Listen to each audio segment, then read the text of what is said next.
알아두면 유용한 경제 이야기, 오늘의 생활경제 시작합니다. 설 명절이 일주일 앞으로 다가왔습니다. 올해 차례상 비용은 전통시장이 대형마트보다 20% 넘게 저렴한 것으로 조사됐는데요. 알뜰하게 명절을 준비하려는 시민들이 몰리면서 전통시장 골목에도 모처럼 활기가 돌았습니다. 김도원 기자가 시장에 다녀왔습니다. 매서운 추위에도 장바구니를 한가득 채운 시민들이 종종 걸음으로 시장 곳곳을 누빕니다. 설 명절을 일주일 앞두고 벌써부터 전통시장은 발 디딜 틈 없이 북적이고 있는데요.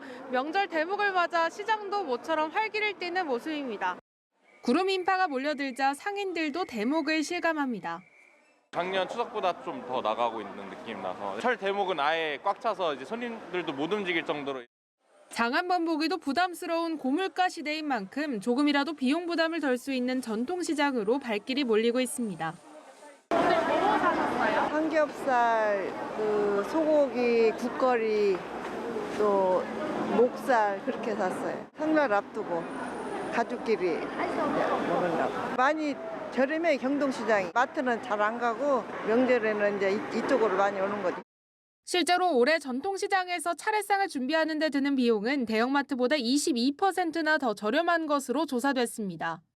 채소류와 수산물, 육류 모두 전통시장이 가장 저렴했는데 특히 도라지와 고사리, 동태포, 대추는 대형마트 가격의 절반 수준이었습니다. 다만 올해 쌀값이 작년보다 20% 가까이 오르고 대형마트와 전통시장 차례상 비용이 모두 4% 넘게 상승하는 등 물가 부담은 여전한 상황. 이에 송미령 농림축산식품부 장관은 설 성수품 확대 공급과 1,068억 원 규모의 할인 지원을 차질 없이 추진하겠다고 거듭 강조했습니다. 정부는 명절을 앞두고 체감 물가 안정을 위해 총력을 다하겠다는 방침입니다. 연합뉴스TV 김도헌입니다. 생계급여 등 사회보장급여가 설 연휴 전에 조기 지급됩니다. 한국사회보장정보원은 사회보장급여를 기존 지급일인 20일보다 앞당겨 설 연휴 전에 지급한다고 밝혔습니다. 이에 따라 13일 생계급여, 장애인 연금, 한부모 가족 지원 등 총 28종의 사회보장급여 약 1조 5천억 원이 지원될 예정입니다. 이번 사회보장급여 조기 지급은 정부 합동으로 내놓은 올해 설 민생 안정대책 중 하나입니다. 사회보장정보원은 급여가 안정적으로 지급되도록 지방자치단체를 지원하고 시스템을 모니터링할 방침입니다. 설 연휴 해외 여행객이 많아질 것으로 전망되는 가운데 정부가 감염병 정보를 미리 확인해달라고 당부했습니다. 질병관리청에 따르면 감염병 발생 위험이 높은 24개 중점 검역 관리 지역의 현황과 예방 수칙 등의 정보는 여행건강 오피셜 홈페이지에서 확인할 수 있습니다.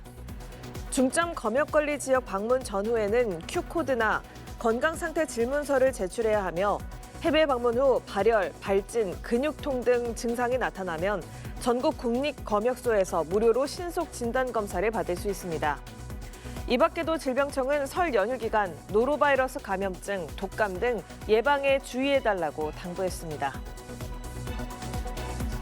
우리 국민의 당 과잉 섭취 비율이 수년간 꾸준히 증가하고 있는 것으로 나타났습니다. 질병관리청에 따르면 2023년 총 에너지 섭취량 중 당을 통한 에너지 섭취량이 20%를 초과하는 당 과잉 섭취자 분율은 16.9%로 조사됐습니다. 당 과잉 섭취자 분율은 2020년 15.2%, 2021년 15.8%, 2022년 15.8%로 증가해 왔습니다. 연령대별로 보면 1세에서 9세가 26.7%로 가장 높았는데 전 연령대 중 유일하게 20%를 넘어섰습니다. 당을 섭취하는 경로 1위는 음료와 차였고 과일류, 유제품, 빙과류, 빵, 과자류가 그 뒤를 이었습니다.